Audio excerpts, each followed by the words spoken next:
What's up, YouTube? Just bringing you a quick video on an update on all my new fish I've gotten recently. It's been a while since I made a video, but here we go. So I will list the band information, if you know what that app is on phones. It's an app for groups. A lot of people moved to it to sell fish and stuff since Facebook kind of banned all that. But I got these golden bass Flowerhorns from Chris Rounds. His band is Cichlid Exchange. I will list that in the description below, but this one is, I'm assuming, a regular bodied golden bass Flowerhorn. And this one I got, he sent with it. This one I'm pretty sure is a short body. He's had a few issues. His fins are a little tattered up, but he eats, he's active. As far as I know, he's happy. He does have a prolapse issue. If anyone has any info on how to cure that, I've been kind of treating it with water changes and Epsom salt. That seems to help out, but if I feed him just a little bit too much, it all comes back out, but it doesn't seem to affect him too much. Either way, he still swims around, very active, eats, shows no signs of problems. So I don't really think too much of it. I just kind of treat it as necessary. These are two cool little Flowerhorns. This one's pretty skittish. And this one, he'll just come right up. He acts goofy all the time, tries to bite air bubbles at the surface of the water. It's pretty funny.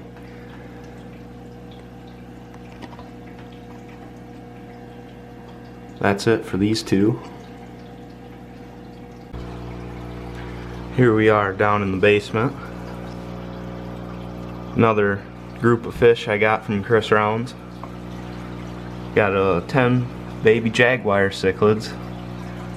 I really don't know what got me into these. I just kind of wanted some, so I got some.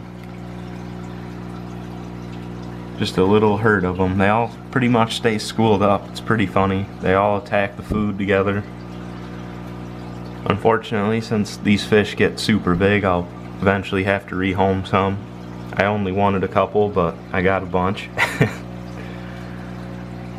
And this is what was gonna be my pufferfish tank and turned into my snail breeding tank so I could breed my own food for my pufferfish, but that's miserably failed. I've tried incubating the eggs in a container with moist paper towels, and that didn't work. And I have a whole graveyard of shells of snails that have passed away. I don't know what I'm doing wrong, but it seems to me that all the big ones are the ones that have survived. I'm assuming this little guy has moved on, but this tank ultimately has failed, just like my aquascape / planted tank. So now it's just kind of my little grow out tank for my Jaguar Cichlids and whatever snails remain. Then over to this 20-gallon, which used to be the home of my Peacock Bass and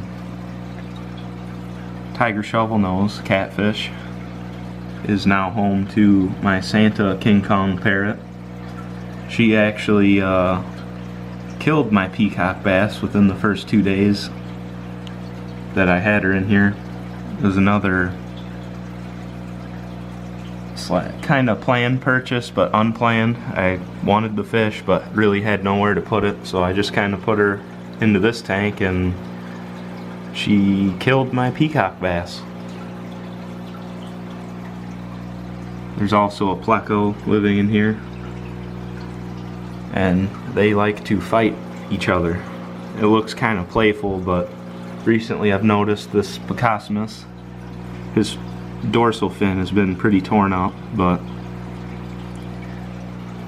I'd like to get rid of the pleco, but I don't know, I have a hard time getting rid of fish. I get kind of attached to them and don't really want to get rid of them.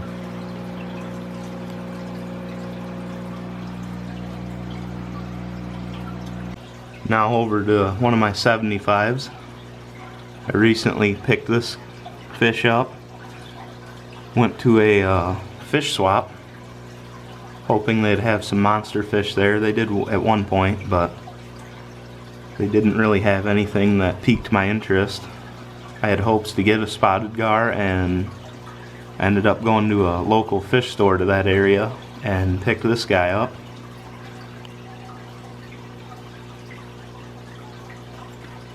I was actually really surprised when I brought this fish home. I acclimated him, put him in, and he ate twice that first night, ate twice the second day, and so on. He didn't even show any signs of stress. His fins were pretty torn up when I got him, but they're healing up real well.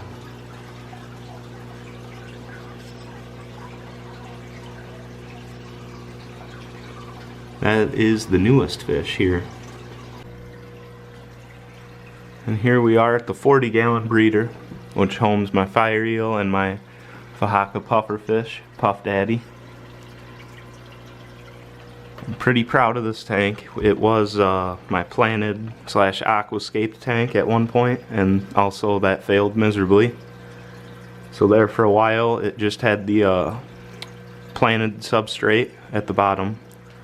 It's pretty bare. I took most of it out, but I just kind of left the wood in there, and I actually found some rocks I thought I'd give a shot, and I actually really ended up liking it. The rocks I got are Carib Sea Supernaturals. It is the Peace River variety. It's similar to all the gravel in my other tanks. Has the natural look, but it's very fine, small rocks, and I just added about 2 parts to the 1 part of planted substrate, and I don't know, I just really like the way this tank turned out now with the wood in there. I did add this piece that I got recently, and I don't know, I really like the way this tank looks. And I did attempt to try out some plants again in here. These are plants I already had. They were in one of the tanks in the basement. They weren't doing so hot down there. Since it does get cold down there, the heaters have to work overtime and don't always work out very well. And these plants weren't doing so hot, so I decided to give them a shot up here. And this little guy did not like the aquarium lily because he has moved it. It was over here somewhere, and he did shred off all the leaves. He's left this one alone, some Cryptocorn spiralis and the dwarf aquarium lily. So, he does not like the plants apparently. This guy is getting pretty big, so is the fire eel, but he's hiding, of course, in his favorite log over here. That is his home. He has been coming out a lot more with the light on, but oh well. Alright guys, that was just a quick update of the new fish I've gotten in this tank, I guess.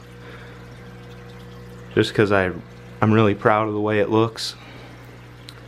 But that's going to be it for today. Thanks for watching. Don't forget to comment, like, and subscribe. And I'll see you guys later.